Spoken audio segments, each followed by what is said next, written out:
so far, everything seems to work. I know I mean, I'm just saying so far, because, you know. Yeah.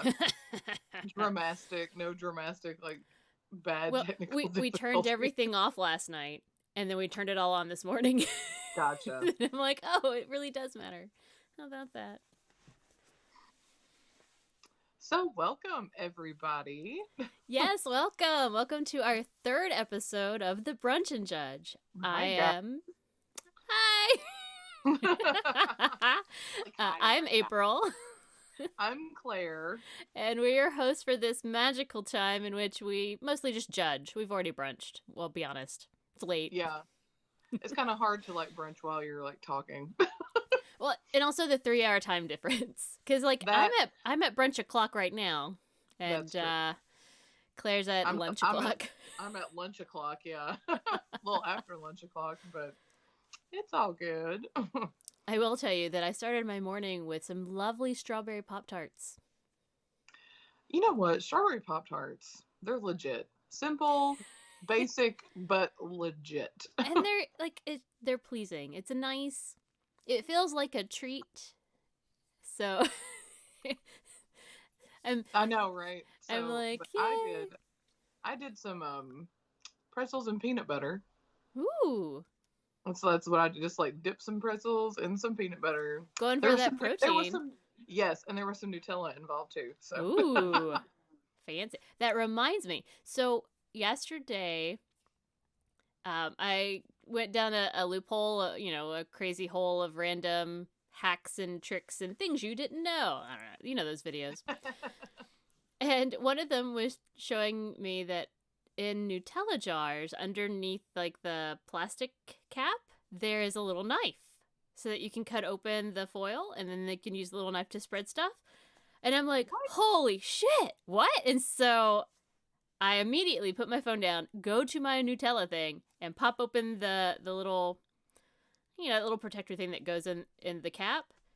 Yeah. And not a damn thing was there. And I was like, bullshit! You're like, that hack was trash. I've been lied to. I was so angry. I was like, why, God? There was one that Natalie saw, my coworker at my job. She was like, these things on TikTok all the time.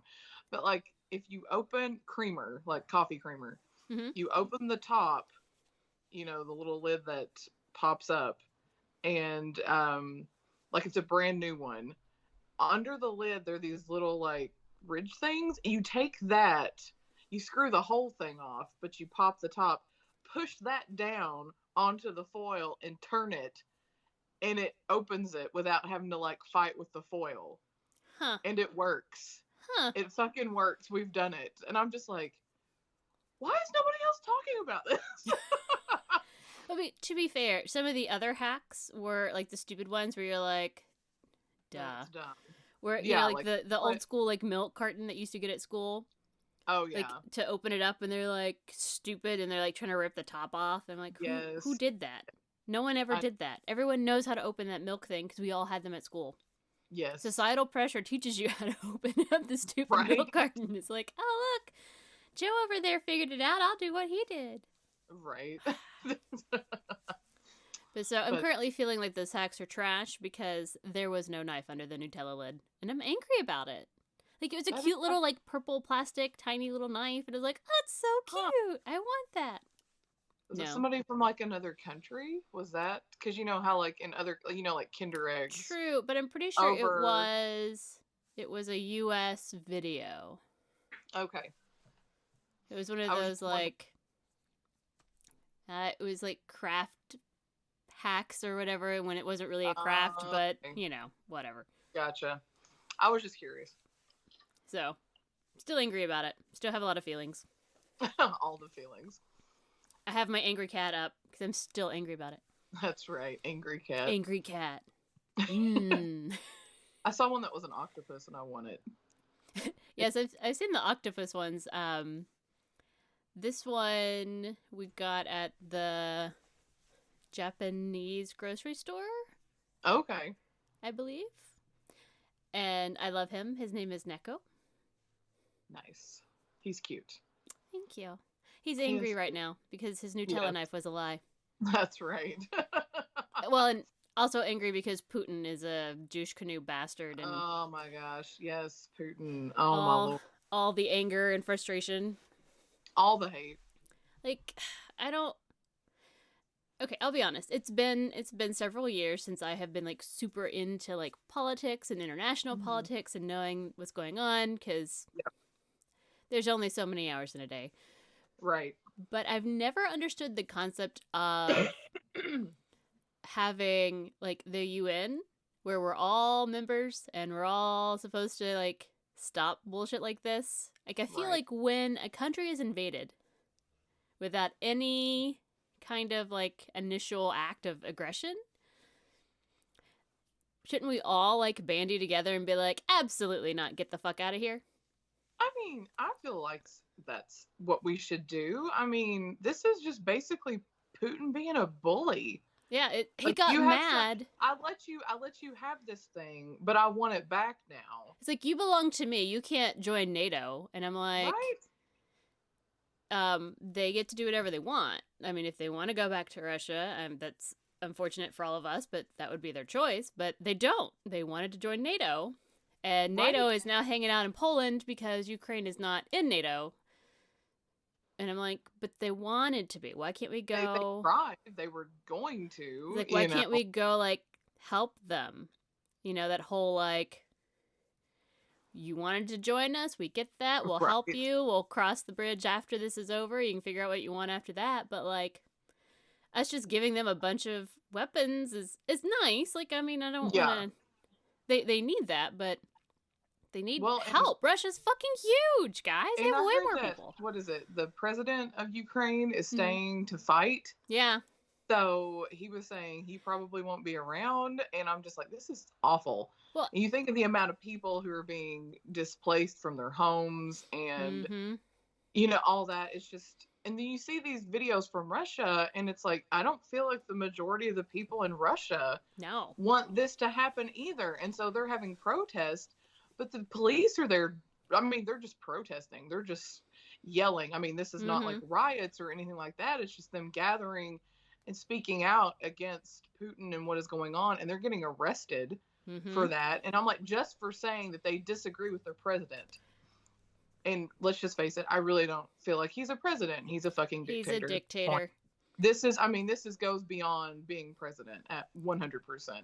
And this almost feels to me like the whole like China Taiwan Yes, it situation does. as well, where it's like, oh, Taiwan's their own nation, but no, we belong to China. Well, you know, and I it's like, feel like that's the reason why like Europe, NATO hasn't really done a whole lot is that I think China not saying anything is kind of on Russia's side of, well, we can take what's ours. I'm like, but it's not right, yours. It's like, right, you don't get to right. have Like it he because you want doesn't. it. Yes. Yeah, I just feel terrible for all the people over Mm-hmm. there who are having to leave and get out. Well, and the And fact that, if you're between 18 and 60 and you're a male, you can't leave. You have oh to, yeah, they want you to, and I mean, fair. I mean, someone has to stand up, but like, oh I yeah, hate the thought of someone being forced to, like, I'd like to think, I don't know.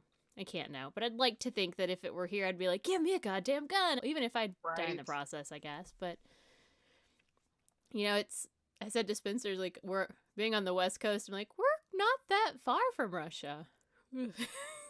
I mean, It's that's actually true. much closer than I care to think. Than You can walk what across you would think. you can walk across, there's like an ice land bridge that exists in the winter time between Alaska and Russia. They'd tell you Yeah, not to because you'll probably die because it's not super safe, but but yeah, technically we're connected. So, right. So God. it's just yeah. Yeah. So, Fuck nightmare, I hate it. I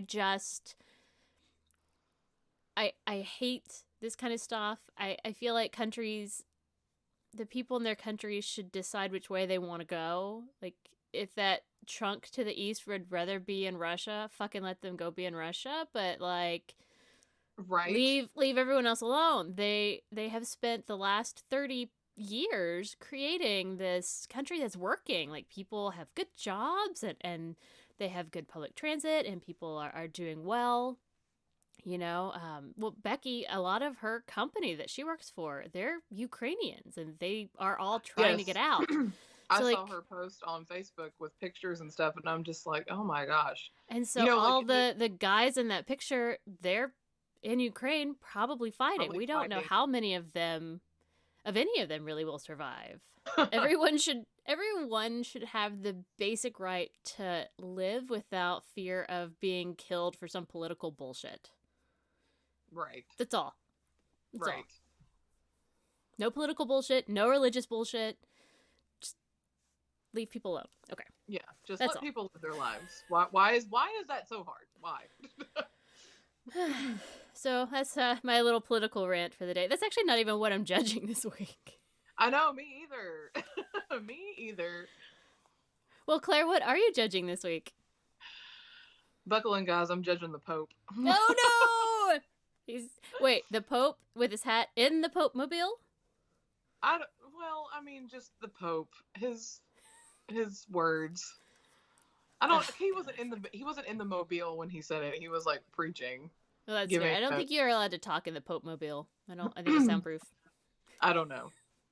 Anyway, I'm sure a lot of people have heard that back in January he was preaching some kind of deal and started talking about couples who hadn't had children and only had pets, and basically said that those people were selfish for not having children. My eyes are rolling into the back of my head. And they need to adopt. And I'm just like, so says the man who himself has no children. That we know of. Well, yeah, yeah, asterisk, that we know of. But it's like, what the fuck? No, absolutely not.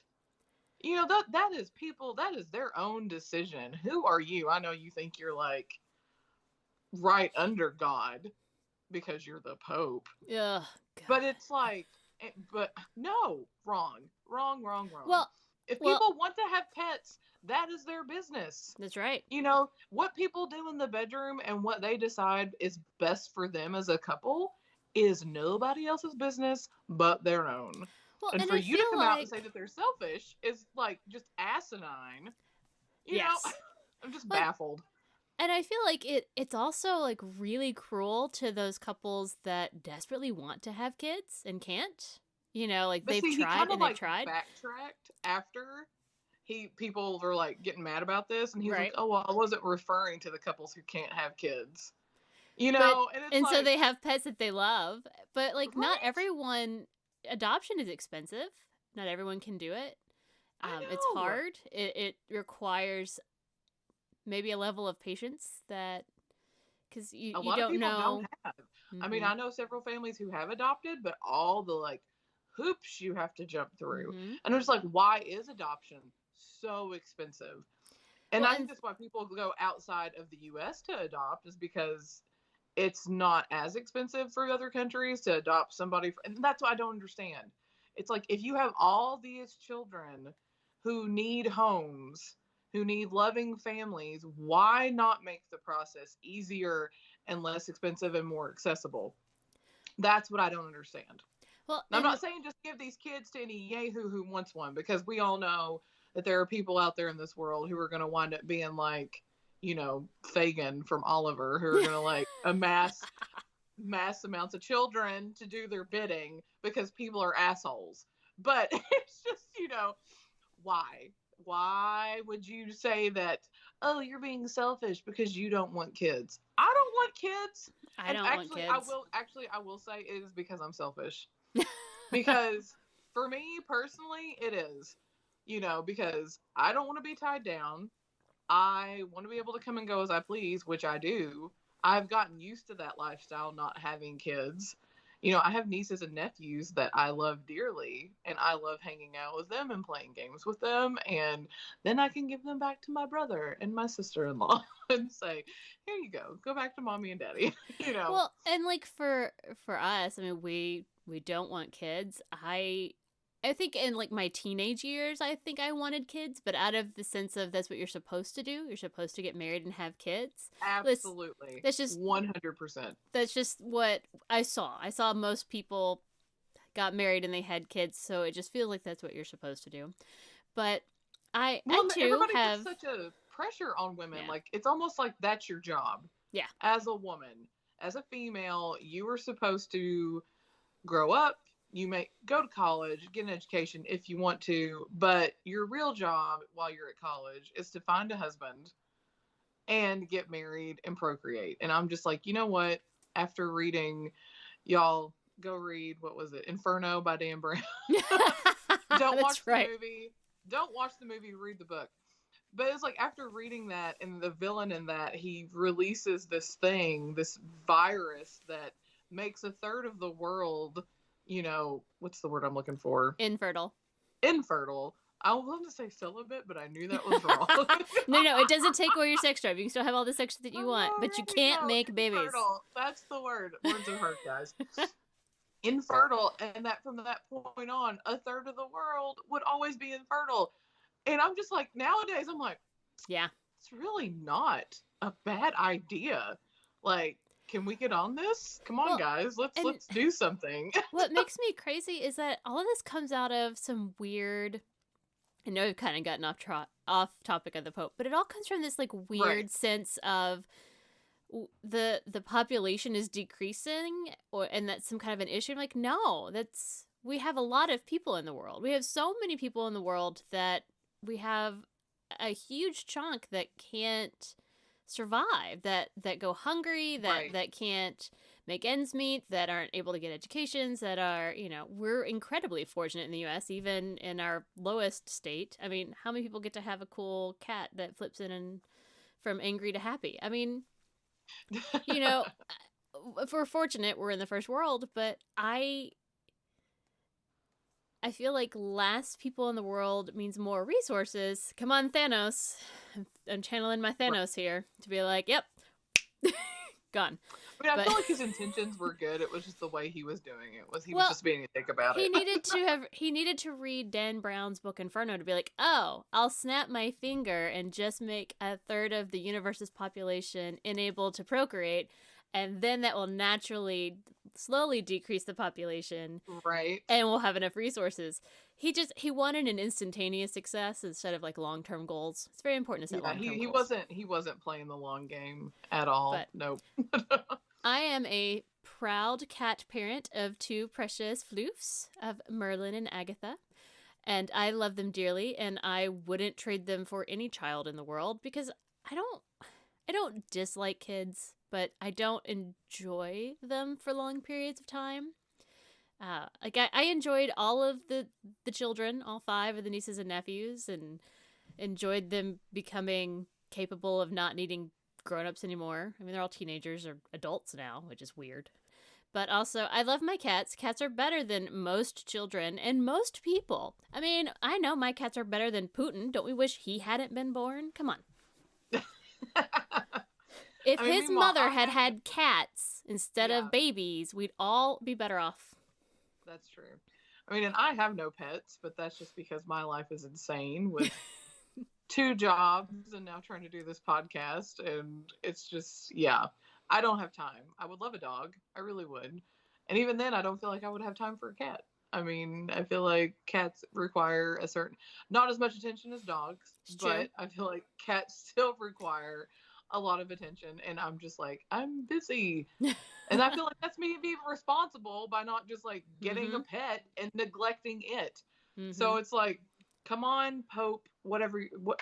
Oh my gosh, just drove me crazy when I read that, because I was like, how dare you? Well, how dare you? His entire existence and the existence of the Catholic Church is dependent upon people not having kids and spending their whole life in devout service of God.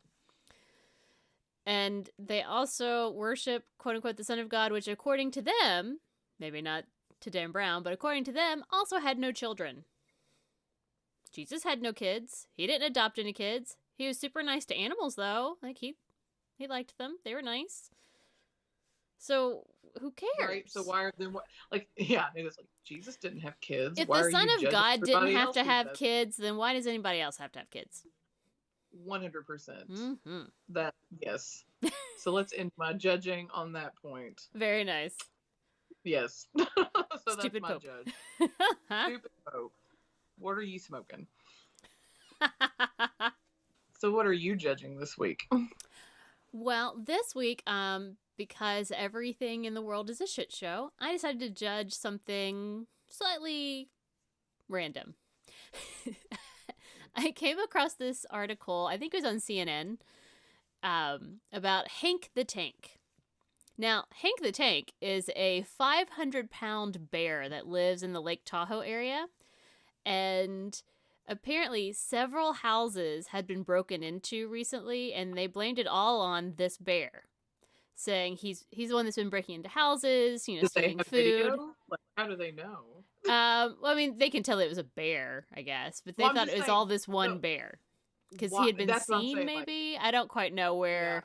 I was just like, how do they know it's this bear? And I mean, I know so you could probably tell it was a bear, but why this particular bear? I'm thinking because he'd been in the area, or maybe he'd been seen a couple of times, so they knew he had done it.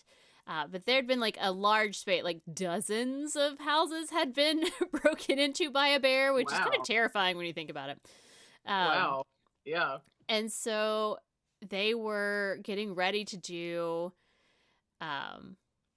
basically a bear hunt, and they were going to euthanize him because he was too friendly with humans, not afraid of humans, and that he would be a concern. And I'm like, Oh, like you don't. people had been feeding him, and Well, not even like that, but got, just that he was fine going to neighborhoods and getting into houses okay. and trash cans and not afraid of people at all. Mm-hmm. So they had talked about having to euthanize him, which makes me incredibly angry because, Yeah. guys, I get it. We're people, and bears are scary, and other animals too, but it's not their fault that we exist. And that we have built communities, and that I we was like, have yeah. food available when they're starving because of forest fires that we've caused. I mean, not their fault that we've encroached upon their right. living space. What else are they supposed to do? So I'm like, outside of and I don't even agree with this 100%, but I understand it. Outside of an animal mauling and causing the death of a human, like, I just don't think euthanization is the correct choice. It should always be like a catch and release to a new area, maybe farther away, or into some kind of a protected reserve if you're that concerned so that they can't get out, 100%. Something like that, because it's not their fault we exist. It's unfair to punish them, to me. It's my thought. But so they were going to catch, they called him Hank the Tank because he's so freaking big. They were going to catch and euthanize this bear, but they did some DNA testing and discovered that this spate of house break-ins was not one bear, but in fact at least 3 different bears. Ha! Ha ha ha. That's what I'm saying, like, yay for DNA and saving bears. Oh I know. God. So now that he's been vindicated, they are going to try and catch the offending bears, plural, because now instead of one bear, it's actually a gang of bears that together have come together and decided, hey, let's hit these houses. Not really, I have no idea. But smart bears. Smart bears. It's the Yogi Bears of Lake Tahoe. They really are. They just want their picnic basket. That's all. Let them have the picnic basket. That's all they want in life. But so now they're just going to catch it and release, move them somewhere else. Yeah. That's a good judge. Yeah. Thank you. Judge those people. We're judging those people who just want to go out and euthanize. That's right.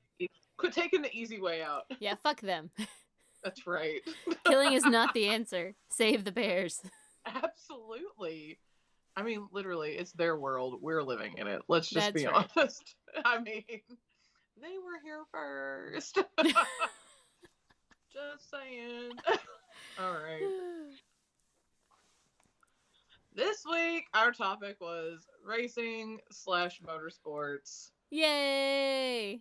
Which was given to me by my boyfriend, who is obsessed with auto racing, like NASCAR and IMSA and Le Mans and all that jazz. So he was nerding out when I told him we were talking about that this week. He's going to be sorely disappointed in my story.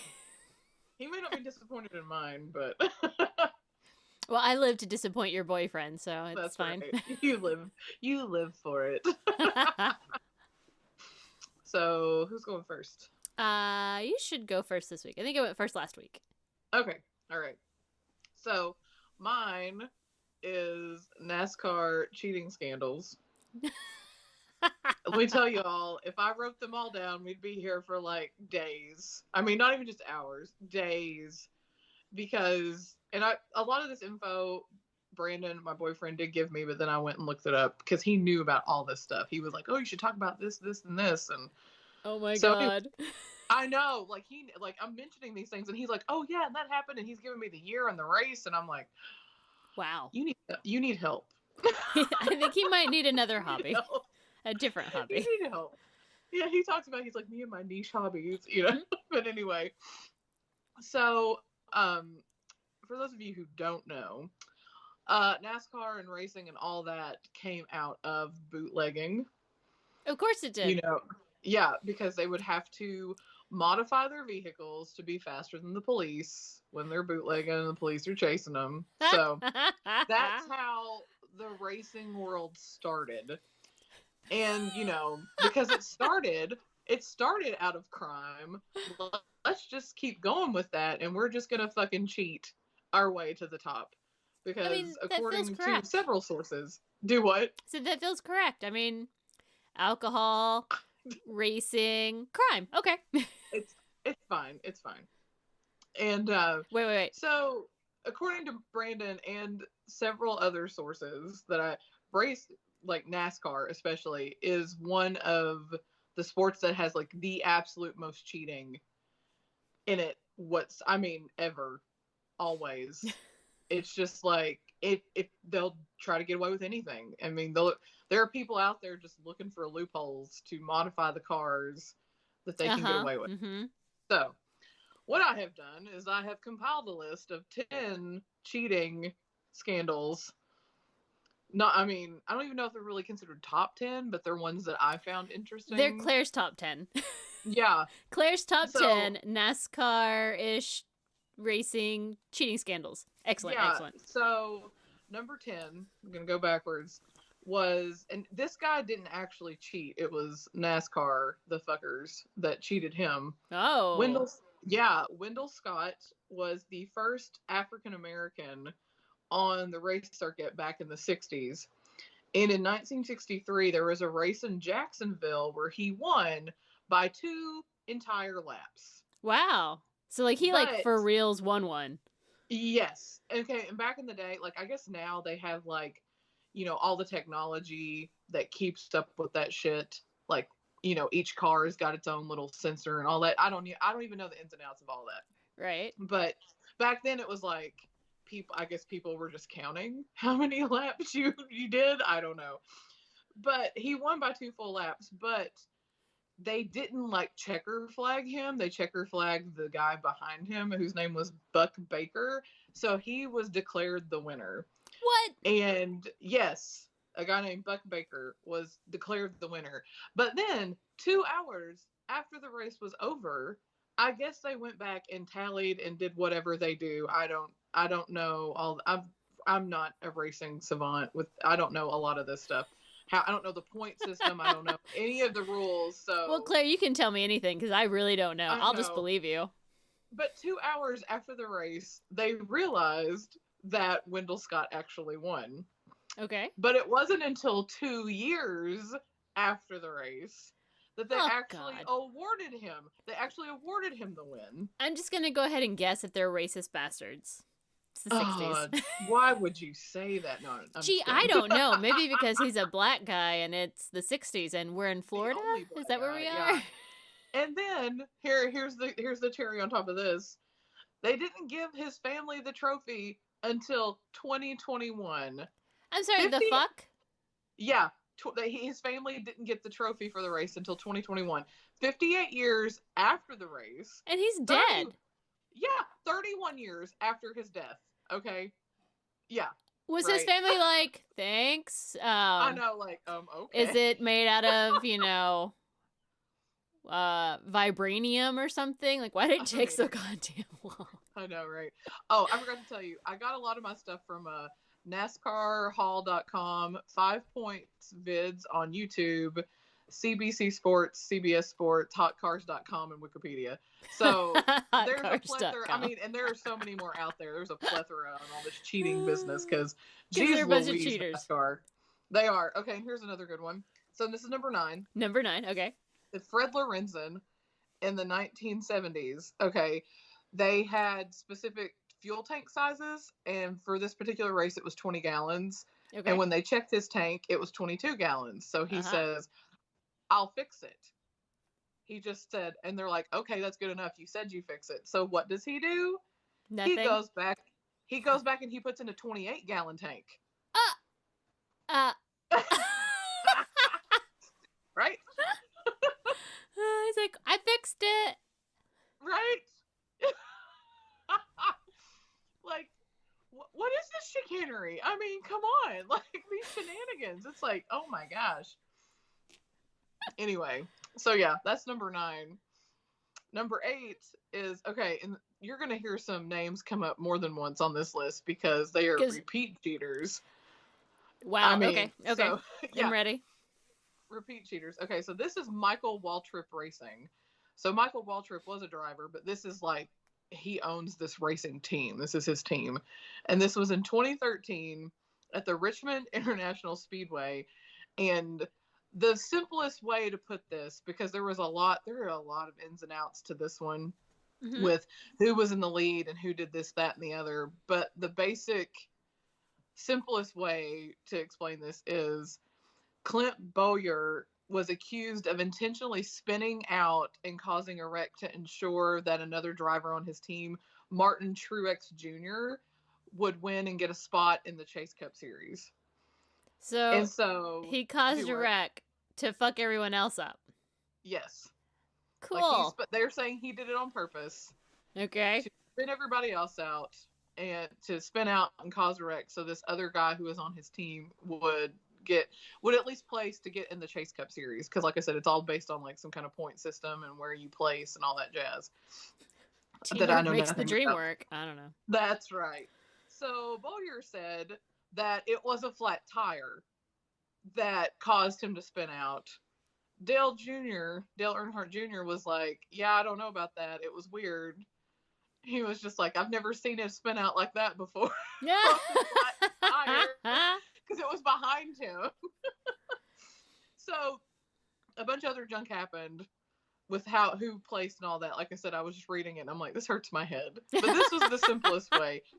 He spun out so a teammate would win or place a certain way so he would get in this other, place in this Cup Series that they're doing. Shameful. Well, Shameful. Yes. So they ruled it as cheating. Good. NASCAR ruled it as cheating. Michael Waltrip Racing, the whole shebang, was fined $300,000. 3 crew chiefs were put on probation. And Bowyer and Truex Jr. were docked 50 points. Even though Truex Jr. didn't have anything to do with it. The Bowyer guy was the one who did the whole thing. Right. But they both got docked 50 points, and that kept Truex out of the race that they were trying to get him in. And their sponsor was Napa Auto Parts, who also withdrew their sponsorship from the team. Well, then good. Teams. So there's some actual consequences to this cheating. Yes. Okay. So that was number 8. So number 7 is the 1976 Daytona 500. And the qualifying, they have several races before the actual Daytona 500 to who's going to place and where you're going to drive in the, what spot you're going to have when you start. So it was the qualifying round, and AJ Foyt, Dave Marcus, I don't know if that's how you say that, and Darrell Waltrip, who is the much older brother to Michael Waltrip. Yes, it's a cheating family. Right. Family of cheaters. It's genetic. Yes. They all had their qualifying times nullified due to using nitrous oxide to boost the horsepower, which was used by the German, is it Luftwaffe? in World War II to boost combat performance in their piston engine aircraft. So they're using nitrous oxide to make their cars go faster. All the teams were fined $1,000, and Darrell Waltrip was quoted as saying, "If you don't cheat, you look like an idiot. If you cheat and don't get caught, you look like a hero. If you cheat and get caught, you look like a dope. Put me where I belong."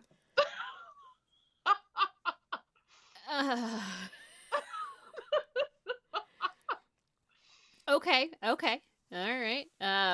These people, I'm just like, these are all terrible people. You're really selling me on NASCAR here. It's filled with, they're all good people there. Just wait. Oh my gosh, some of this is ridiculous. And so number 6 is a guy named Tim Flock. It was 1952. And I don't know if you know this, but when they inspect the cars before and after the races. That's good. They should. Like horses. Yes. I can follow this. You know. So like back in the day, they had certain specs that they had to meet, and one of them was like the weight of the car. Right. And so Tim Flock in 1952, to save on the weight of the car, instead of having a steel roll bar cage in the car, he made it out of wood. And then painted it. Stupid. It is stupid. And he painted it to look like steel. And so he was sacrificing his safety to win a race. All right. So yeah. That's another one, is like, oh, I'm gonna, like, I don't care if I die. I just want to win. As long as I win, it's worth it. Oh my God. Yeah, and I just think of that, like, the sum of my knowledge of NASCAR is watching Talladega Nights and what's his face, Ricky Bobby saying, "If you ain't first, you're last." Right. And I want to go fast. That's like the sum of my NASCAR knowledge. Okay, so number 5 is Jimmy Johnson in the Daytona 500. In the post-qualifying round, they found out that his back glass had a device that changed the angle of it to make the car more aerodynamic. I don't know the ins and outs of that, but apparently it's a thing. So you're not allowed to do. Okay. Yes, you're not allowed to do. So his crew chief, Chad Nouse, was suspended for 4 races and fined $25,000. Because a lot of the times, and I didn't realize this, the guys don't really see their cars until it's like right before, they don't, they do the practice runs and stuff, but they're not like, I just drive the car. I don't know anything about it. There are a lot of times where it is, and these people do this other stuff, and it's like, I didn't know they did that, so, okay. All right. Number 4, Darrell Waltrip, again. Again, the Waltrips. All right. Yes. In the early 80s. That, again, cars had to meet like a certain weight specification. So Waltrip would put BBs or buckshots in the frame rails of his car, and then while he was driving, he would pull a cord and it would release a trap door, and the BBs would come out of the car. Wouldn't that potentially cause another car to wreck? You would think. I mean, or maybe, but I guess it depends on where he released them, because the tracks during certain turns and stuff, like, I mean, the grade is like so high up, you're almost like up, almost like completely sideways. You're going so fast. So I guess if he released it on one of those, it would roll down the hill really fast. So maybe not causing a wreck. I don't know all the logistics of this. But anyway, the BBs would fall out of the car, and it would make the car lighter and AKA faster. But there was one time that his crewman was like kind of washing his car, and the water got down in the stuff with the BBs. And so they didn't fall out when they should have. And they fell out when he went into pit row, hitting not only his crew, but other teams' crew and some NASCAR officials. So busted. They got hit by BBs. Right. Busted for cheating. Okay. Number 3. This guy, I'm going to have to just like include this all in one, because this guy has been cheater. I mean, he is like, they said he was the cheater of the cheaters. Cheater of all the Cheater cheaters. McCheatersons. His name was Smokey Yes, I mean he's the prince of cheaters. Smokey Eunuch was a driver in the 1960s, and there were several things he did, but one of them was that again they had to have certain size fuel tanks. Right. So he put in an oversized fuel tank and inflated a basketball in it. So when they went to measure like how much it had in it, it looked like it was regulation, Right. like amount of fuel that he had. So then before the race, he would deflate the basketball and then fill the tank up and get like get extra gas. Right. So that's one of his. He's all about extra gas, this guy. So that was one of the things he did. But in the early days, there were obviously like super early days, there weren't a lot of specs. And so when they did start putting in rules and regulations about what the cars could have, and they did put in the fuel tank size. Right. And he after the whole deflated basketball thing, he's like, okay, I'll abide by your rules. There was not a rule saying how big the fuel line had to be. So he put in a fuel line that was 11 feet by 2 inches in diameter. It was this hose. And so it allowed him to get 5 more gallons of fuel, thus making his car run more, Oh, I see. Yeah. So because the fuel line specs weren't in the rule book at the time, he wasn't penalized, but this obviously led to a rule change. Right. So yeah, right. It's just like he's just gaming the system. I can almost respect that. He's like, all right, right. I can't do this, but I can do this. Right. Okay, so number 2, Michael Waltrip.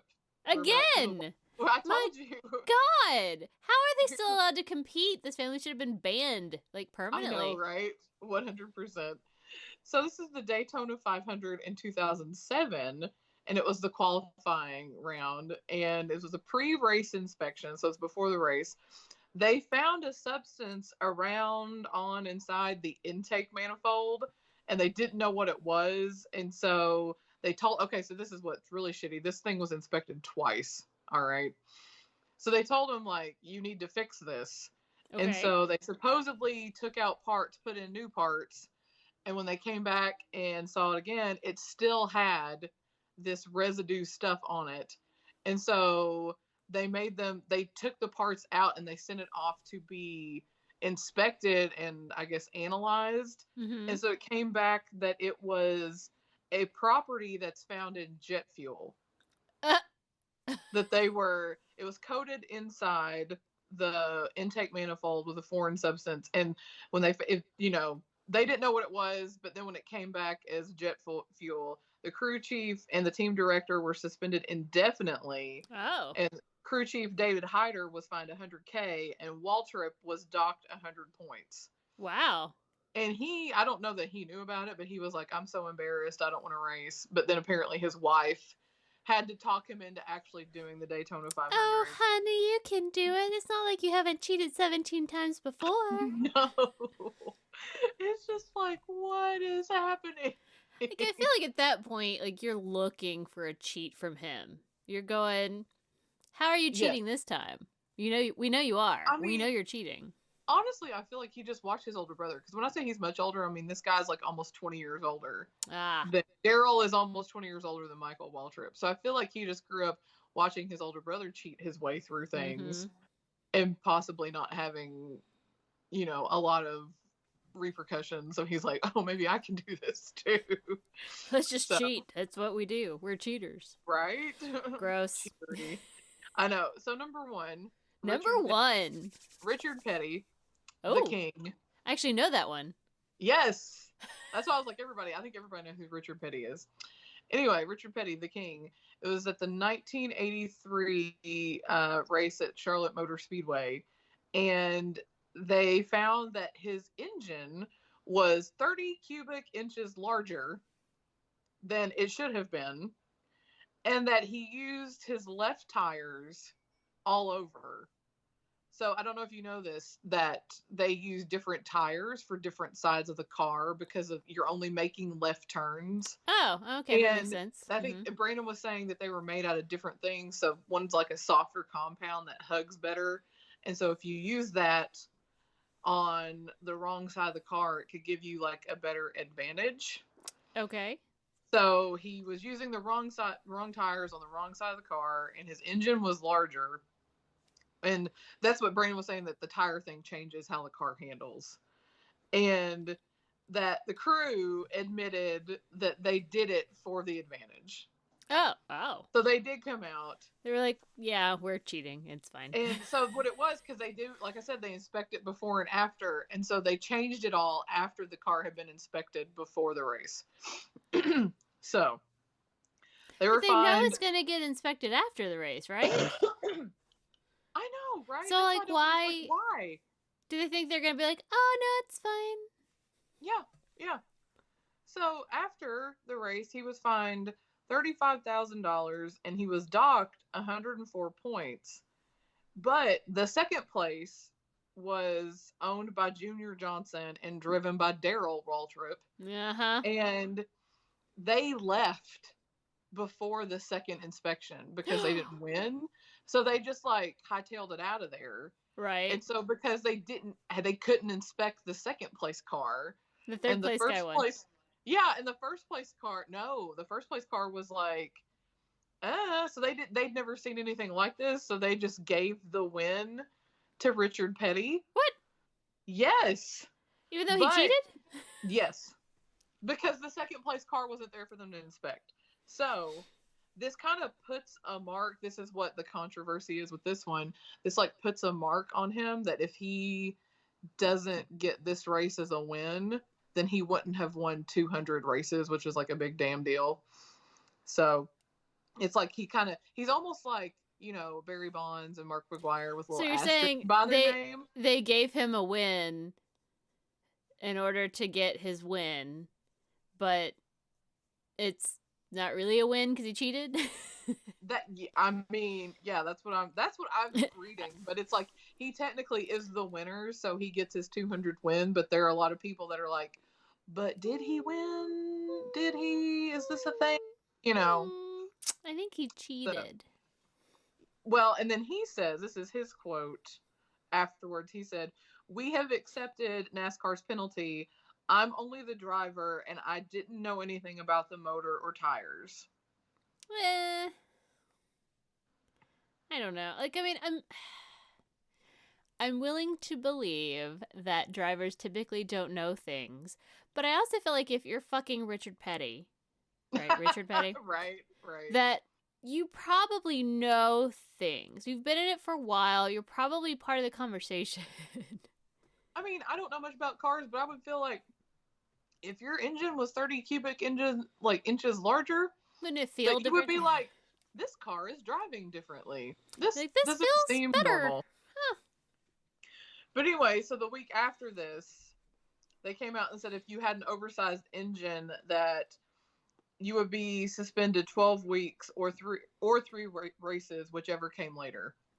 So they had never seen anything like this. So they didn't really have other than just fining and docking points. So, you know, this was the 80s. But what's funny is there's another one that it was a guy named Carl Long in 2009. And his was only I think it said 0.71 inches bigger, not 30. Right. Cubic, 0.71 cubic inches bigger. And he was fined $300,000. And so he was just he wasn't some big name like Richard Petty or something like that. So he was just I'm not going to fucking pay it. And so now he's not allowed to be around or go anywhere near racing as far as be down the pit and that kind of thing because he's not fucking paid it. Wow. Yeah. And he's but it's not even an inch bigger. It's yes. 3/4 of an inch. That's what they were just for it to be that small. I just kind of want to be I think you might have mismeasured. Right? Can we measure it again? So I feel like it's almost like if you're a bigger name in this sport, you Yeah. just get a slap on the wrist. Yeah. But you know, this guy, he Well, was almost like an unknown, and he was I guess he was trying to work his way up, but he wasn't driving for some big mm-hmm. name company that had all this money, and so it was like that kind of just did it in, Well, you it's know. it's that same bullshit of how, going back to our Tom Brady hate, like he gets nothing for Deflategate. They're like, "Oh no, it's fine. He didn't." I'm like, he fucking knew. Like he should have been Right, fined, like hardcore, not like him right. specifically. Like there should have been repercussions for him. But everyone loves Tom Brady except most of the world. Yeah. Ugh. So yeah. Only New England fans love Tom Brady. Everybody else hates him. Actually, I think all New England fans hate him now after that Oh, magical yeah, that's true. retirement speech. So now it's only Buccaneers There's fans. like, I don't know, there's probably like 10 Buccaneers fans that are like, he was pretty good. We liked him. Yeah, yeah. Right, right. I think most of the world is just like, yeah. So those are my cheating scandal stories from the world of NASCAR. I love it. Yay. Look at you being really on topic for your boyfriend. How sweet. Well, even though I know absolutely nothing, and I mean nothing about NASCAR and the land of car racing, and authentically don't care, no offense to those who are fans, good for you, I found that enjoyable. I enjoy knowing that, in fact, my stereotyping of NASCAR racing allows me to be like, yeah, I bet there are some big cheats in there. I mean, I'm sure there's cheats everywhere, but like some real regular offenders that apparently never get banned from the sport. So how about that? I know, and apparently there's like a saying out there that's like, if you're not cheating, you're not doing it right. So, Which, I mean, it makes me like, I don't think I could dislike that sport more, but I think that would tip me just a little bit more to be like, if the whole goal is to cheat your way through, I'm like, right? It's just like, okay, guys. Anyway, so those are some cheating scandals with the NASCAR. Amazing. Everybody's a cheater McCheaterson in NASCAR, apparently. So my God, they are. And like literally you're just driving your car in mostly circles. Yes. So NASCAR, yes. If you're getting into more like European sports like Le Mans and IMSA, I mean those are not those are more like track. You know, like have, hairpin turn tracks, and those actually I watched one of those with Brandon, and that was a much more interesting race. I mean, it has to be, because you're not just holding the steering wheel at a curve to go in a yeah, it wasn't just, you're driving time in the same loop. Those tracks were a little bit more interesting to watch. So I will say, out of the two, I enjoyed that one a little bit better. But I will say, like Brandon said, the Daytona 500 we watched this past Sunday was kind of lame. He was like, they just kind of get in these lines and they stay in the lines. And I mean, there were a couple wrecks that made it interesting, but that's horrifying. It really wasn't like, except for like that last lap was like, oh shit, look at that. Oh, look at that guy. It was one of those. I think that's my complaint about it. I mean, I've known several people who have been super into NASCAR. Our friend Corey goes every year, I think, down to watch it. And I just can't. I'm like, it doesn't even matter until you get to the end. Everyone's basically at the same place. It's not like there's two people who are like 12 laps above everybody and you're watching them duke it out. Like most people are kind of around the same place, and then it's like the last lap matters, but it's hours. It's hours. And I don't understand the joy of it. I'm like, okay. I hate being in traffic, and I feel like NASCAR is just a giant being in traffic. Right. So, there's my NASCAR story. Well, for this week, I decided to focus on the racing aspect. That was the first word in our topic. Yes. Racing / motorsports. Motorsports. Yes. So I decided that I don't know anything about cars and car racing, so I thought that we should cover the 1904 Olympic Marathon. Woo! That's right. 1904 was a great year. It's the turn of the Apparently. century. Right.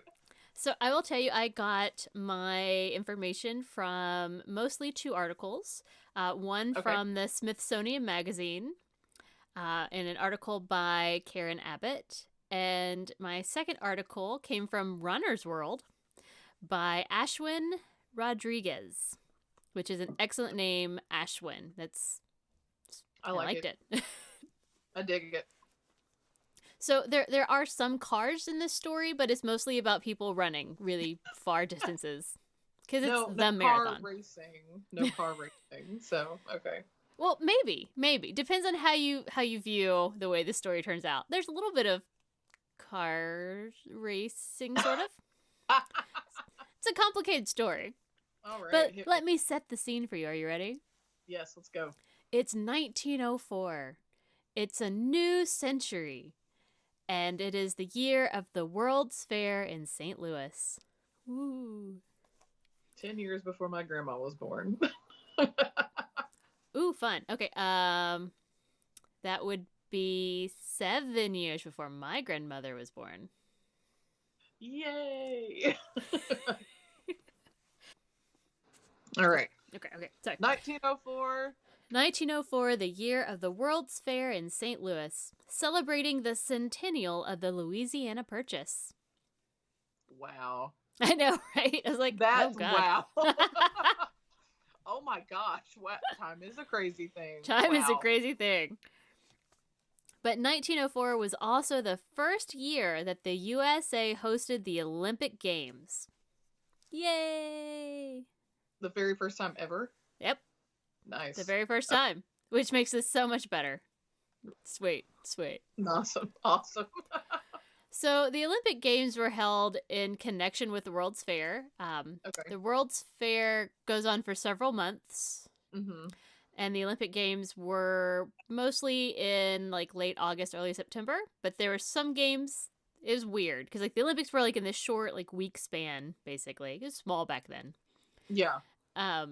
But there are some other games that I think technically were sort of part of the Olympics that happened throughout the World's Fair event. Because it's 1904 and they can do whatever they want. I don't know. Oh. But it was... We're very different back then. Yes. It was an amazing year in some ways. Gymnast George Iser won 6 medals, including 3 gold medals, even though he has a wooden leg. What? I know. I was like, what?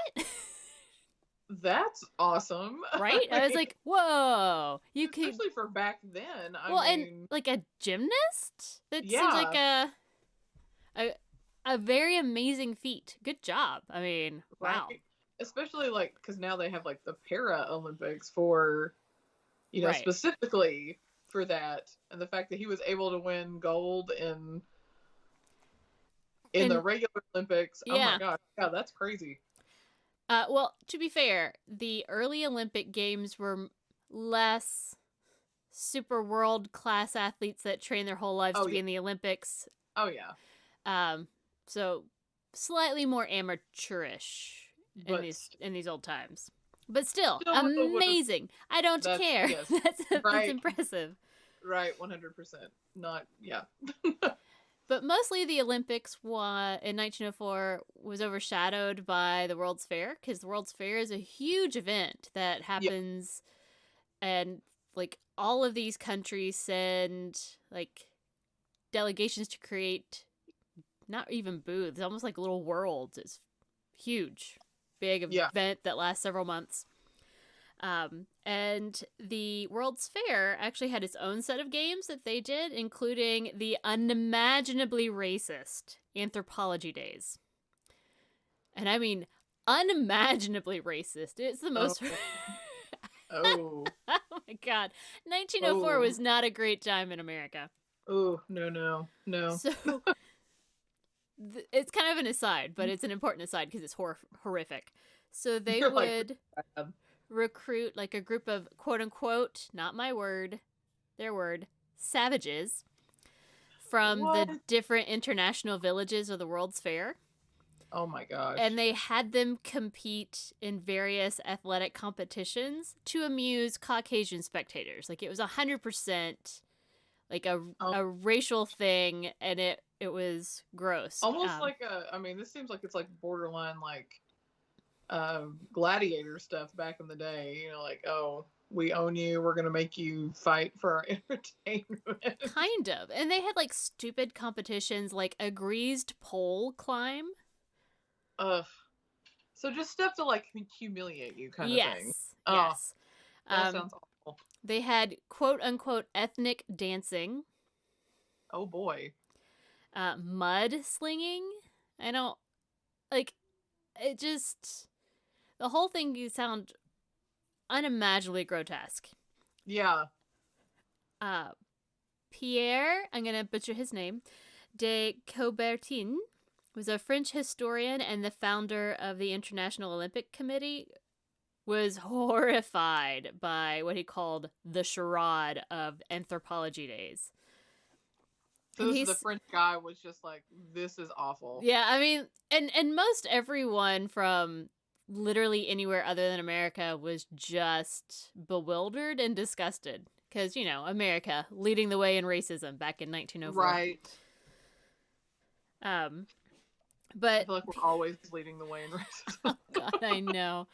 But Pierre said of the events, it will, of course, lose its appeal when black men, red men, and yellow men learn to run, jump, and throw and leave the white men behind them. And I laughed, because he's not wrong. Because he is 100% true. It's like, let us look at the current Olympics, shall we? Yeah. Way to predict the future, Pierre. Yeah, he was like... You were on point. He's like... Well, because it was like they were making them participate in things like a javelin throw, but they've never done that, so of course they don't do it well, and it looks funny. Like, they've never done it before. It was awful. I mean, because I can tell you right now, I'd probably have trouble throwing a javelin because I've never thrown one. No, I don't know. I mean, yeah, it's like, I don't know. I would also super suck at a greased pole climb. Oh, I would suck at a non-greased pole climb. It's like, I couldn't climb the pole even if it wasn't greased. Absolutely not. Ugh. We are disgusting. Humans are a disgusting race, I'm telling you. Well, and don't worry, it gets worse, because... Oh, I can't wait. Yes. Because that's just at the World Fair. We haven't even touched the marathon yet. Oh, I'm waiting. I'm waiting for it. Okay, so the marathon was supposed to be the Olympics' like big event to honor the classical Greek heritage of the Olympic Games, and was supposed to be like the big showstopper. Like, look at us, we did it great. America can do Olympics, you know. Woo, party, yeah. But actually, it became the greatest freak show of all time. Oh boy. The outcome of this race was so terrible that they almost abolished the marathon from the Olympics. Wow. Hashtag Merca. Merca. Oh my gosh. That's pretty bad. Like, this was so bad, we're not going to do this ever again. Right. It was so bad terrible. that they really, like, were like, maybe we just shouldn't ever do this anymore. Wow. So, of the people who competed, let's see. I want to make sure I have all of my stuff right. All right. There were a total of 32 runners. I mean, to be fair, most countries didn't send a whole lot of Olympians in order to compete because the distance was insane. I mean, they had to do a huge, expensive cruise. They didn't have the ability to fly. So it's a huge, expensive cruise across the Atlantic or the Pacific or whatever. And so only 11 countries participated in the Olympics. And that includes like Canada and Mexico. Yeah. So it's, you know. So there were only 32 runners. A few of these runners were actual marathon runners and had run like the Boston Marathon successfully. Okay. Or had been in previous Olympics and run the marathon. That included Americans Sam Meller, A.L. Newton, John Lorden, Michael Spring, and Thomas Hicks. Okay. just so that those names are kind of in your head. 3 of them had previously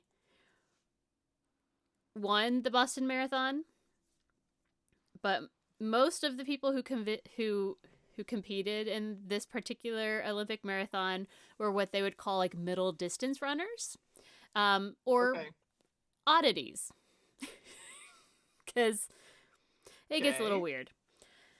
So of the total 32 runners, only 14 would actually finish this marathon, which is the lowest percentage of finishers in Olympic history.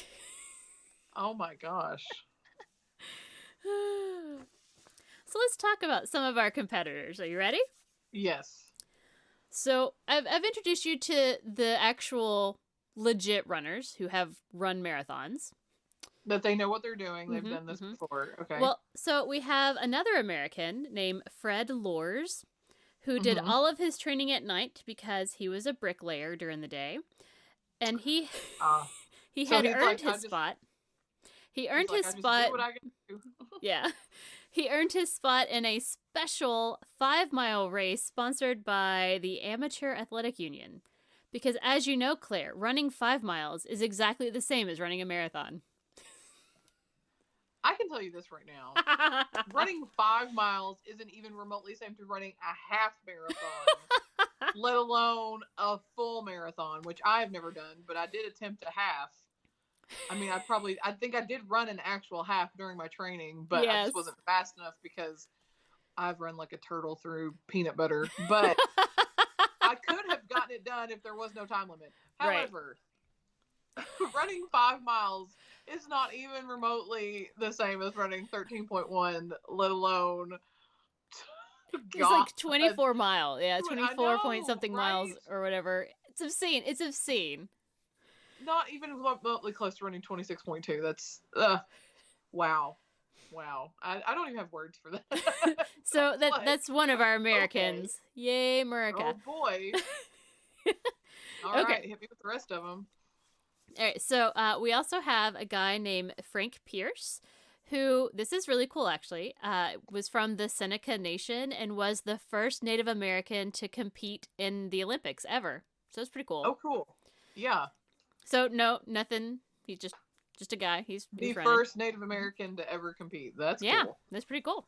Yeah. Then we have a group of 10 from Greece who were actually living in America. They didn't come from Greece, but they decided to represent their country in the marathon. None of them had ever run a marathon. Okay. See where this is going. Okay, this is also kind of cool. So 2 men from the, gonna butcher this, Tswana tribe of South Africa, who were there as part of the World's Fair South Africa exhibit. Okay. Len, I'm gonna butcher it, Taunyan and probably Jan Mashiani. They were the first Black Africans to participate in the Olympics and would be the only ones for another 86 years until apartheid ended. Wow. And they were there as war reenactors for the exhibit in the World's Fair. And they were just like, let's go run a marathon. Oh my gosh. Wow. One of them, there should be a picture, but we'll get there. I sent you pictures. Did you get that email? I did get them. Okay. I'm looking at them right now. I've got them pulled up. We'll go through. One of them showed up barefoot. I see that. For his marathon run. I see that, yes. Which is it's great. It's great. Okay, so we're going to move on to our Cuban national and ex-mailman, Felix Carbajal, who raised money for the trip by showing off his running prowess. So, like, he raised money in order to get to the Olympics. Okay. There's a picture of him. Yes. You won't miss him. You'll see him soon. So he arrived in New Orleans from Cuba on like a freighter ship. Okay. And decided to, have a good time in New Orleans and ended up losing all of his money in a dice game. Oh my gosh. So he had to hitchhike his way to St. Louis. Oh my gosh. Wow. So when he showed up at the starting line, he didn't have runner's clothes. So he was just wearing Okay, I was a gonna white ask. long sleeve shirt, and he had long dark pants, a beret, and was wearing street shoes. Yeah.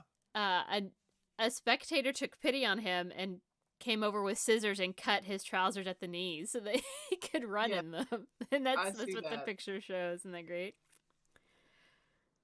I was gonna ask. I was like, that doesn't seem like running attire, but I It's could be not. Well, I wrong. mean, he gambled away everything. I think that's all he had. Right? Like, And he is a character. He is probably one of my favorite competitors in this particular marathon.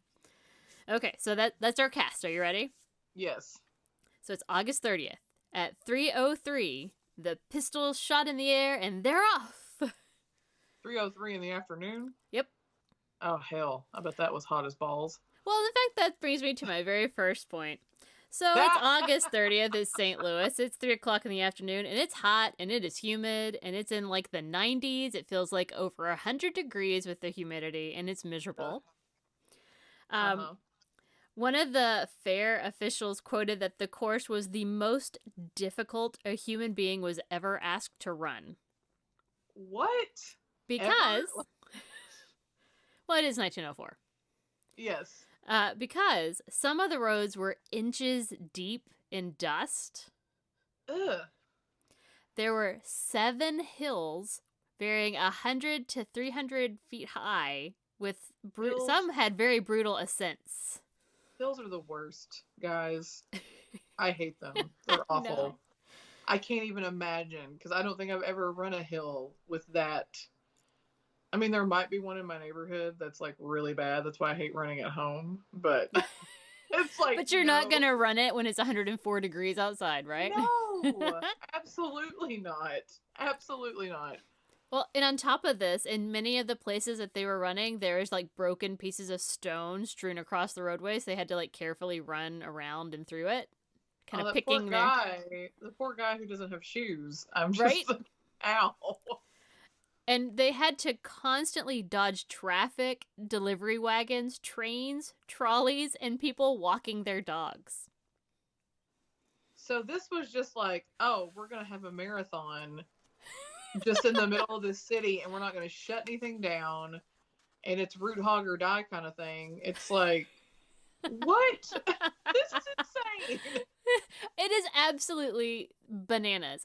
And I'm not even to the crazy stuff yet. Oh, okay. Let's keep trucking along then. I can't wait. So, Claire, as we discussed, a marathon is how many miles? 26.2. 26.2, that's right. Yes. So it's 26.2. There's only one water station at the 12-mile mark. Stop it. So James Sullivan, who was the chief organizer of the games, wanted to test the limit and effects of purposeful dehydration. No. He believed that eating or drinking during the run caused digestive issues that slowed down your pace.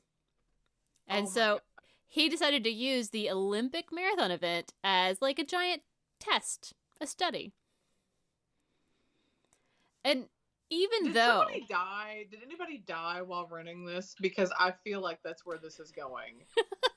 I mean, I feel like that is... No, but just barely. I mean... No one died in the running of this event, but just barely. Oh my gosh. Well, and the best thing is that this was an unmitigated disaster. Like, as I said, the lowest percentage of finishers in all of Olympic history. Yes. You know? Yeah. So even after the royal shit show that this becomes, this guy, James Sullivan, wrote a book 5 years later called Marathon Running, in which he still talked about purposeful dehydration being beneficial, even though this was a total disaster. Like, he just didn't learn his lesson. You don't know that dehydration causes cramps? I mean, he doesn't. He doesn't know a lot of things. Awful. Dehydration cramps are the worst. Oh my gosh. Oh, these poor people. I feel so bad for them. I really Oh, do. it's gonna get worse. Always. It always gets worse. So leading the way, like so before in front of the runners, kind of like there's like a vanguard of horsemen kind of trumpeting the path. It's like the runners are coming or whatever. Yeah. Behind them was like a motorcade of journalists who were covering the event, as well as cars that were carrying the coaches and trainers and physicians. And so all of that kicked up even more dust because they're going in front of the runners on the same course. Oh my gosh. So it was a bloody nightmare. Like the entire course was miserable. It's So hot, it's basically they're humid. just breathing in dirt. There's dust everywhere. They're breathing in dust. It's being kicked up. There's rock in the road. They don't get any water. I mean, obviously their coaches and trainers can still give them water, but there's only like one official water Station. Yeah. So at the very beginning, they just run around like the track in the stadium 5 times so that everybody can see them, and then they go out on their course. Yep. And so Frank Pierce, who was the representative of the Seneca Nation, was briefly in the lead at the beginning. So that's cool.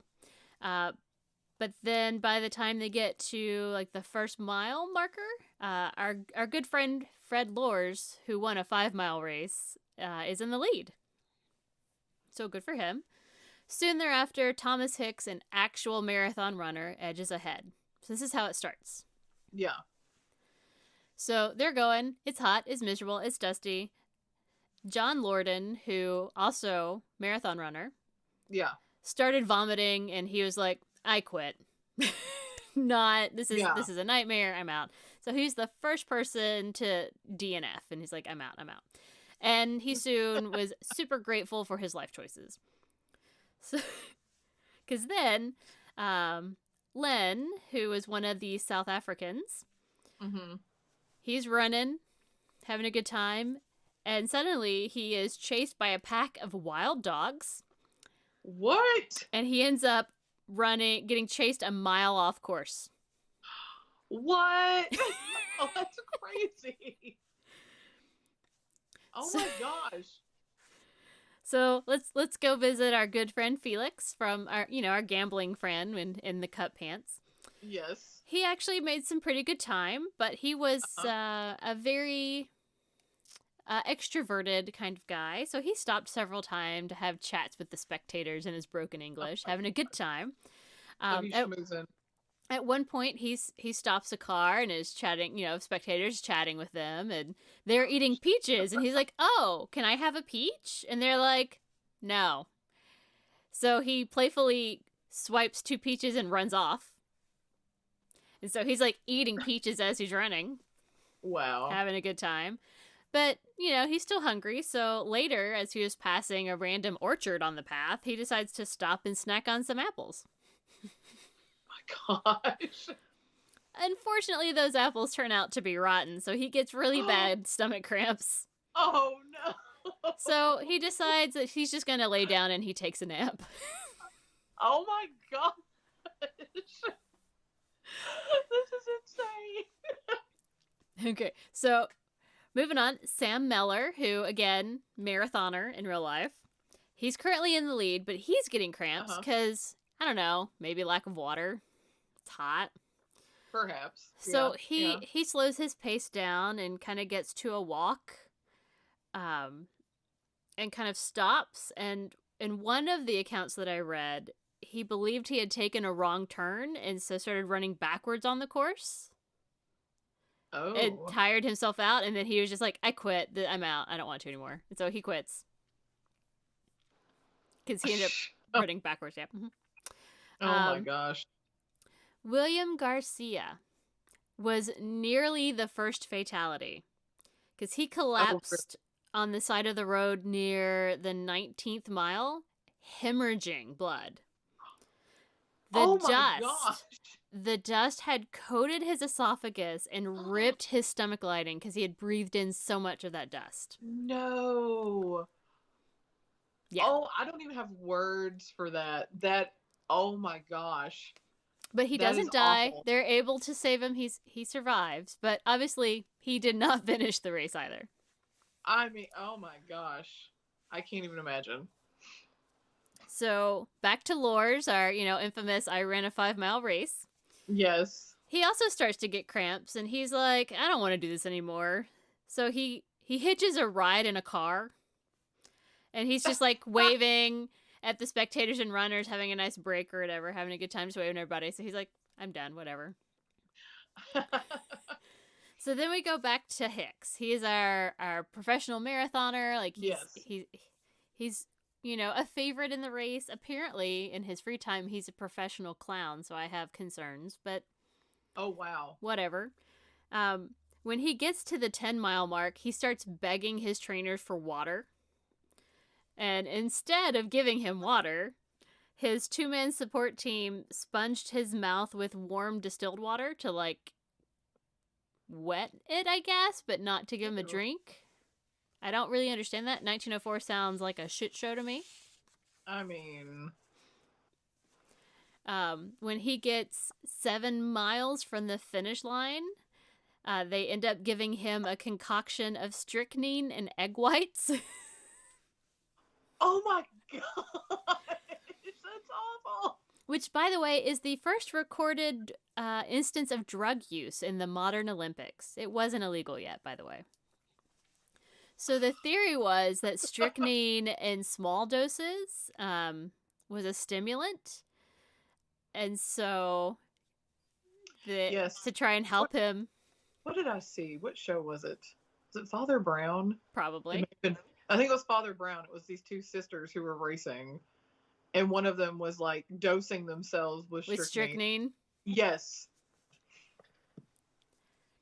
But so they gave him strychnine and egg whites, which sounds horrifying. Awful. That sounds disgusting. They also carried with them, his trainer helper support team. They carried a flask of French brandy, but they decided to wait until they could gauge the runner's condition before they gave him that. Like, you gave him strychnine and egg whites, but you thought, let's hold off on the brandy. I mean, I don't even have words for this. I really don't have words for this. This is like you said, this is a shit show of like epic proportions. Oh wait, you'll love this next part. Okay. So meanwhile, while poor Hicks is getting his strychnine and egg white fix, and his mouth sponged out with warm water, bleh. Yeah. Lors has recovered from his cramps, and the car that he's in, I think, breaks down or something, and so he decides to start running again. He's had a nice 11-mile car ride, and he's like, I'm just gonna run, it'll be fun, and ends up crossing the finish line. So he cheated. with a time under 3 hours. And so, like, the crowd sees him come in, and they're all cheering, like, an American won! Because Americans never win. He won! I mean, to be fair, almost everyone competing was American, so odds are. Yes. But whatever. So Alice Roosevelt was there, the daughter of President Roosevelt. Yeah. And she places like the wreath on his head, and she's like putting the gold medal around his neck, when finally someone is like, dude, he cheated. He didn't run. Finally. I'm glad somebody stood up and said something. I mean, like, he was waving to people in the car. People saw him. Like, he wasn't like trying to super sneak it through or whatever. It. Yeah, it wasn't like he was trying to hide it. And so Loris just smiled and was like, he was never gonna like take the honor. He just was laughing. He's like, kind of a joke. He's like, yeah, I rode here for 11 miles. Oh my gosh.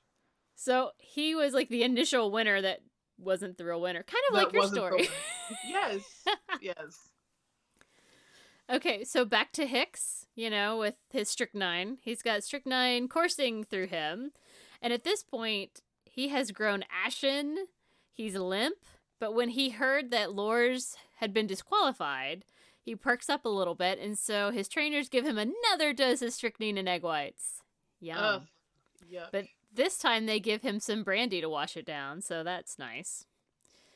And then what you need when you're running a marathon is alcohol. Yep. That's going to make you even more dehydrated.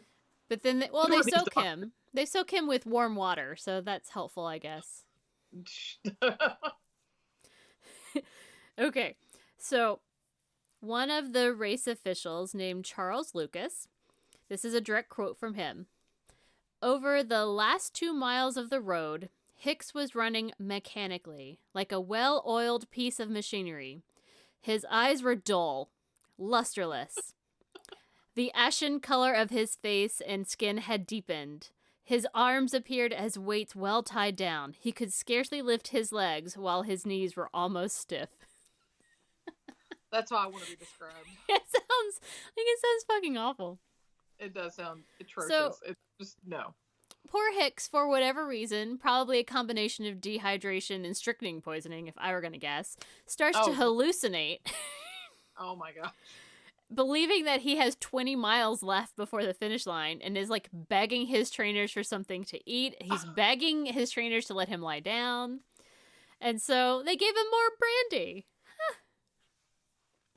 Why not? That fixes everything. It does. And a couple more egg whites, but I think no strychnine this time. So at least there's that. Right. Like, no. So at this point, he is trying to run into the stadium. Like, he's close. But he can barely, like, shuffle his legs. And so his trainers pick him up and they carry him across the finish line. But his feet are still moving kind of back and forth. And so he was declared the winner. Oh my gosh. Oh my gosh. His time was 3 hours and 28 minutes, the slowest winning marathon time in Olympic history by 30 minutes. Wow. It took 4 doctors and 1 hour to get Hicks well enough to leave the grounds. Oh my gosh. And you'll see a magical picture of him sitting in a car with a bunch of people that I sent you. Yes. There's also one of him with his very super helpful trainers, Yes. carrying him a bit. I see that, yes. In the course of the race, he lost 8 pounds. Oh my god. I know. That's insane. It's absolutely insane. That is so insane. So to kind of give you just like a heads up, as you know, not that many people finish this race. Yes. Albert Corey, who we heard nothing about through the whole thing, finished the race and took second at 3 hours and 34 minutes. Newton, who was also a marathoner at some point, he finished the race in third at 3 hours and 45 minutes. Carvajal, who was our Felix guy from Cuba, who had eaten some rotten apples and taken a nap, woke up, felt fine, finished the race, came in fourth. Wow, that's impressive. And then our buddy Lynn, who'd been chased by the wild dogs, an entire mile off course, he ends up coming in 9th. So good for him. Wow, that for running a mile out of the way, yeah. And just to kind of round out the story, because it's one of those, it's so terrible. Like, you're going, this is such a disaster. Everything was awful. But, maybe these people just didn't know what they were doing. The very next year, Hicks, who was declared the winner of this marathon, and Lors, who was the guy that cheated in the car ride, they both ran the Boston Marathon that very next year and completed it. And Lors actually won the Boston Marathon. So he really could run. Who knew?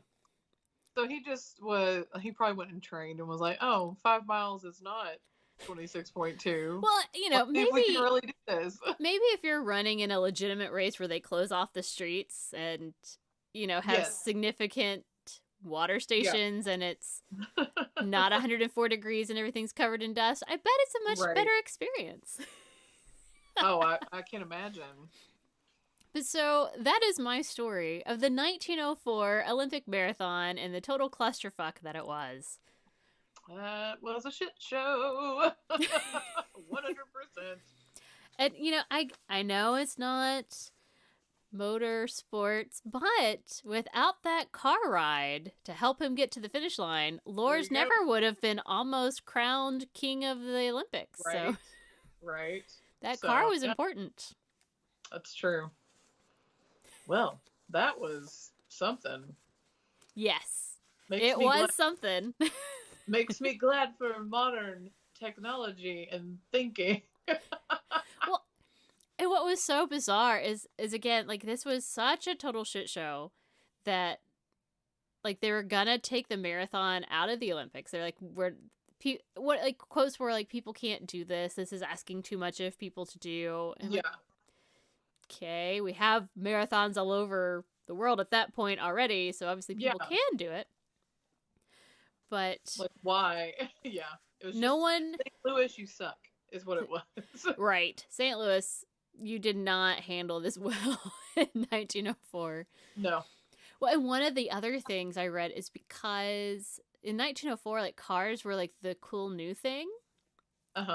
So there were lots of spectators like driving alongside, like trying to see what was going on, you know, kind of follow the race to see what was happening.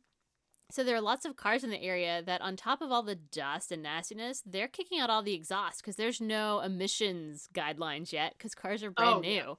Yeah. So like they're pumping all that crap out too. And I'm like, this is amazing.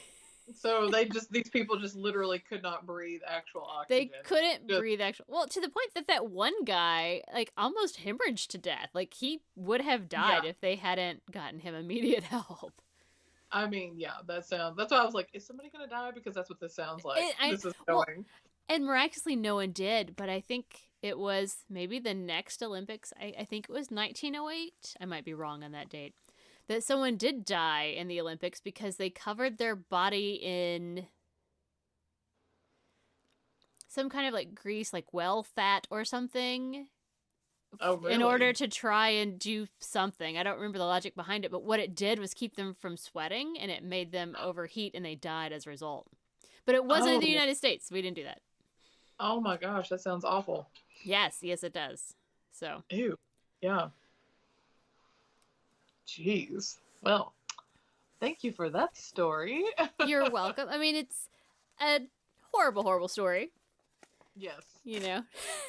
Nobody died, but everybody made lots and lots of mistakes. But I don't know. I feel like an Olympic event that gives me cheating, and wild dogs, and entertaining characters who eat rotten apples, take a nap, and then still finish fourth. I mean I feel like he's the most impressive out of the bunch. I know. It's like I gambled all my money away. I hitchhiked my way up here. Like, apparently he made friends with some American... something to do with weights, like lifting weights or something. I don't know what all the Olympic sports were back then. And they shared their food with him because, like, he had nothing. He'd lost it all. Yeah. Wow. So, like, he's just a friendly guy that people just authentically liked. And... he's the best character in the whole shebang.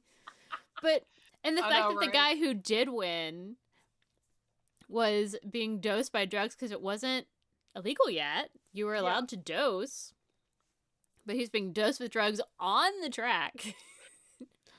Literally was carried over the finish line. So was he really, truly the winner? He didn't get over that line on his own accord. I feel like they've come a long way since 1904.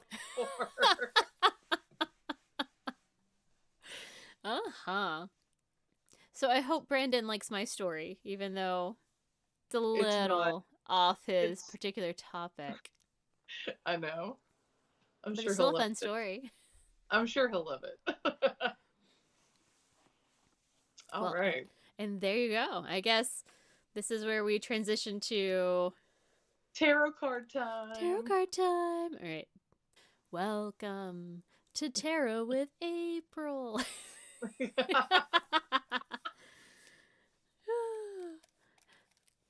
All right. This week we are going for new cards. That's our ultimate goal. Okay. Yes. All right. So Claire, tell me when to stop shuffling. Okay.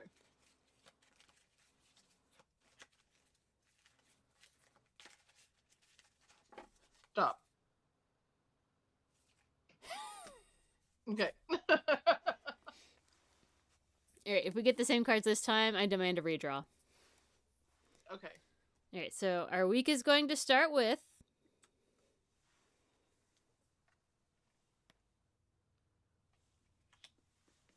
the Six of Cups. That's a new one. Okay.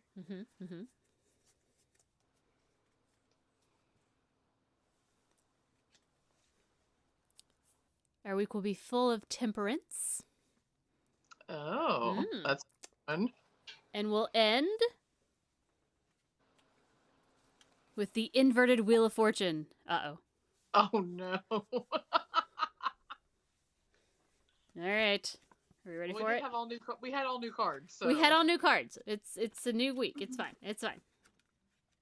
No more deception. Yeah. Because we had the swords and then the Queen of Cups. So we have those both. Yep.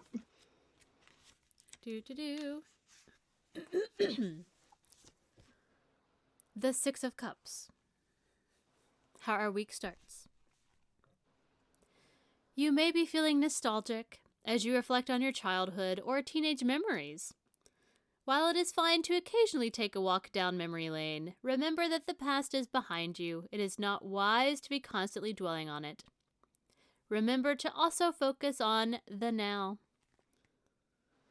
So it's nostalgia, childhood memories, innocence, and reunion. That sounds nice. Yeah. So nostalgic. Remember, but move forward. It's like, yeah, we can be nostalgic. Nostalgic first of the week. Sounds good to me. And then temperance. This is how our midweek will go. Okay. Temperance is bringing balance, patience, and moderation into your life. You are invited to stabilize your energy and to allow the life force to flow through you without force or resistance. Oh.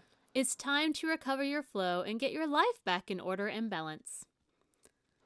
It means management, patience, balance, moderation, adaptation, self-evaluation, and frugality. It's fine. Moderation. Yeah, That's good. That's not a bad card, yeah. But we end with the inverted Wheel of Fortune. Uh-oh. That sounds ominous. It sounds bad. Life is full of ups and downs. Yes, it is. And these forces are sometimes out of your control. Oh, boy. Like a spinning wheel of fate. Things come and go in a cycle. Do not be complacent during good times, and during bad times, remember that things will eventually get better. Go with the flow, remain optimistic, and learn to adapt to the constant changes. This cycle shows why it is so important to cherish the blissful moments in your life and make the most of them while they are within reach, because in a flash, they could be gone. But because it is inverted, it means bad luck. Oh, boy. Increase. Abundance. That sounds fine. Superfluity. Superfluous? Well, but it is, but it's itty, I-T-Y. Superfluity. I can't say it. It sounds... Thank you. It just, I can't get it out of my mouth. And unpleasant surprises. Oh God, Claire, we're pregnant. No! None of that nonsense. Like, it sounds like it could be okay. Like, the end of the week, there may be a bump in the road, but it'll be all right. It could be a good all right. Abundance was in there. Maybe it's a good abundance. I know. That's why. That's like. That feels like. Oh, okay. That feels like an oxymoron card to me. Maybe it's fine. Well, because some cards, when they're inverted, are actually good. Even when it sounds negative, it still can be good stuff.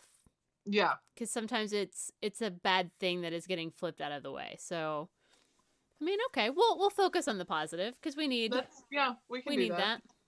We do. We need positivity in our life. That's right. All right. So thank you, cards, for giving me some new cards to work with.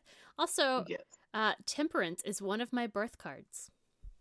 Is it? Mm-hmm. The Hierophant and Temperance. Now, I identify more with the Hierophant because, as you know, Temperance is probably not a good word to describe me. Because Hierophant is also a Taurus card. And as you know, I am now super down deep into this astrology tarot world. I know everything. That's why I'm reading out of my cheat book. That's right. So, yes. So maybe this is good for me because it's one of my birth cards. Maybe that'll be Maybe my week will be good and my balance in moderation, and I'll be good about it. I doubt it. You're like, I don't know. So going back. All right, Claire, the time has come. Are you ready? Wheel of Fate. Okay. What will be the topic of our next week? Will it be as bizarre as this week? I feel like I should be show like the scene from Willy Wonka where they're going through the tunnel and it's like, oh yeah, are you ready for it? Greek mythology. Ooh, Greek mythology. Okay, all right, let's do this. Who knows what I'll come up with this week? I got the 1904 marathon from racing. I feel like that's a pretty open thing. So Greek mythology. There could be all kinds of deals. Yeah. Ooh. Maybe Greek I will tell you the story of the Poseidon adventure. Right. Or I can just talk about how my dad would tell us all these stories from like bedtime stories. And now they're good, yeah. I'll tell you this, Dad will let the kids watch the Odyssey. Like the miniseries one, and the part at the end where he, Odysseus comes back and he shoots the arrow through the axes and that whole bit. There apparently, and I don't pay attention, but we were watching some movie over Christmas and the production company uses that as their logo. Oh. Whatever, I can't remember what the production company was, but it's basically Odysseus. It shows that, like, shooting the arrow through the axes, and we're sitting there, and Ava, my oldest niece, she's 8, she's like, wait, isn't that, she goes, that's that story that Granddad tells us. Like, she totally recognized it, and she's like, yeah, and she starts telling me about it, and I was just like, kid, you were like on it, man. So I was like, yeah. I said, you remember? She couldn't think of Odysseus's name, but well, it's fair. She was telling me all about it. Yeah, and so I was like, let's go tell Granddad. Granddad will be impressed, and Granddad was impressed. Dad loves it when the kids do stuff, but it was just so crazy that she saw that and recognized it as that's the story that Granddad tells us. So. Oh, which reminds me. Yeah. Today on recording day, not whenever this comes out, but today is my dad's birthday. Yay! Happy birthday, Dad. I hope you're actually listening.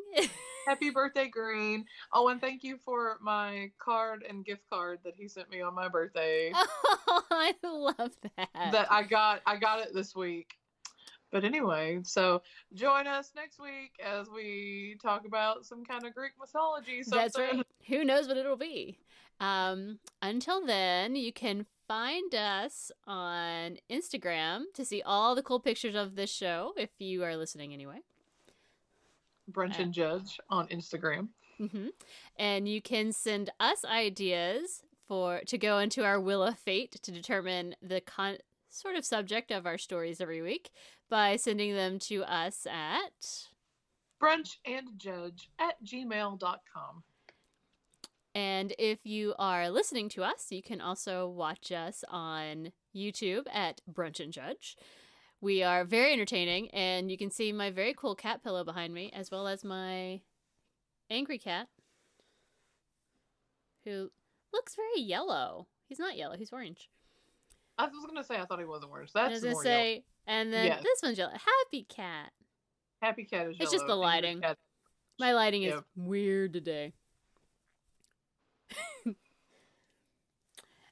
Or you can listen to us as your new podcast on your commutes back and forth like I do at any of your favorite podcast places. All the places. Until next week, keep on brunching. And keep on judging.